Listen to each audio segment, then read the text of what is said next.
Welcome back to our system design series. In this video, we are going to tackle an important topic, which is latency versus throughput. These two concepts are key metrics in system design, and understanding the differences between them is crucial for building efficient, high-performing systems. So, let's start by just revisiting the definitions. Let's start first with the latency. So, latency is the time it takes for a single operation or request to complete. It's essentially the delay between a user action and a system response. So, let's try to take a quick example here. Let's say that we have a small system that consists of two things. We have a client, and this client sends request to a server.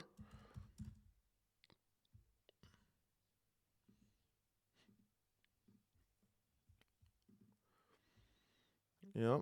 So basically, the latency, it will be the process that how the time of the process when the client sends a request and the server send a response. So all of this time we call latency. So when we talk about low latency, we mean that the system responds quickly, providing a more seamless experience for the user.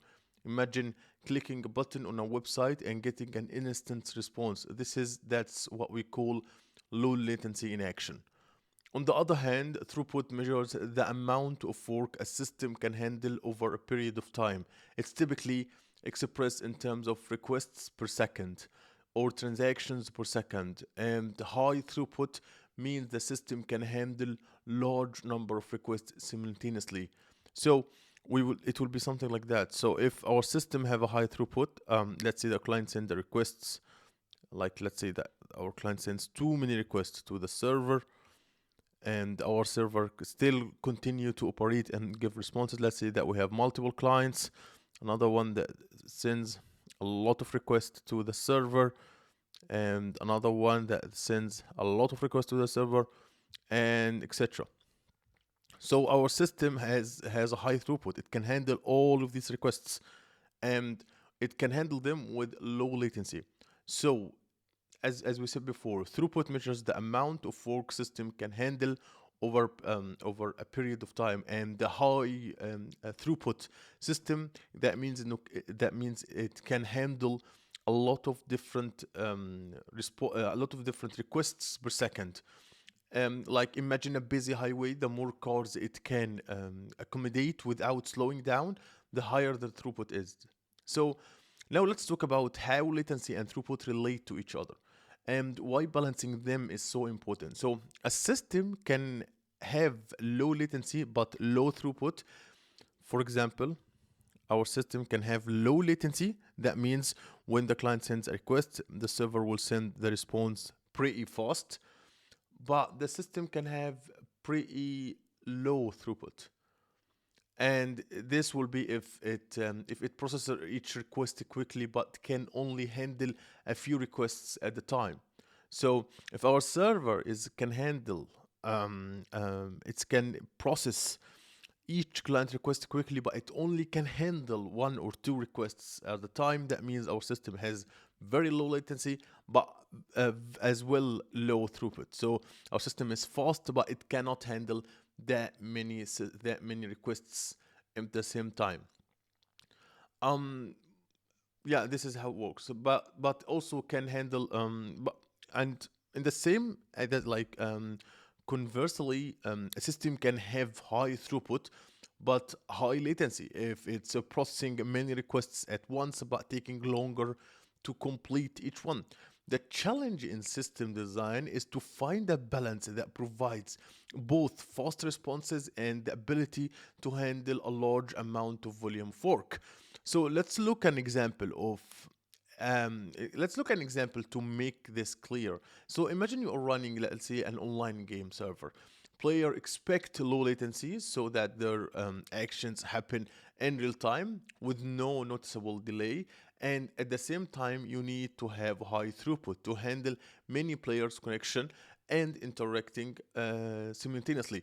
If your system has high latency, players will experience lag and the game will feel unresponsiveness. If your system has low throughput, only a limited number of players can join before the server starts to struggle. So, balancing between latency and throughputs often involves trade-offs. For instance, to increase a throughput, you might process requests in patches, which can lead to slightly increased latency for individual requests. Alternatively, for reduced latency, you might prioritize individual requests, which could limit the overall throughput of a system. The key is to understand the requirements of your specific use case and design accordingly. And one way to achieve this is to balance. This balance is using load balancing to distribute data across multiple servers. So let's just look at this in action. So let's say that our system right now, we have a problem right now because our system, we have only one server, and this server can handle only, let's say that, 2 requests per second, and that means it has low throughput, but it can handle them pretty fast. So we have low latency, but we need to increase the load. So we can use patch, or we can use, even better example, a load balancer, which will be, the load balancer will distribute requests among a lot of servers. So we can, and instead of having one server, we can have multiple servers. Let's say we have server 1 and server 2, and let's say that server 3 as well.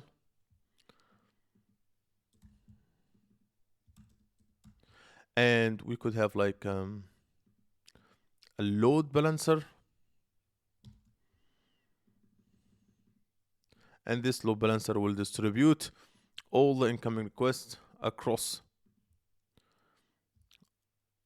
the servers. And right now, I guess we are balancing between throughput and latency, because right now, and instead of our system right now can handle 3 x as much as it can handle before, because we have right now 3 servers and not one, and as well that each server can handle the request independently. So we can also have a pretty low latency with with high throughput.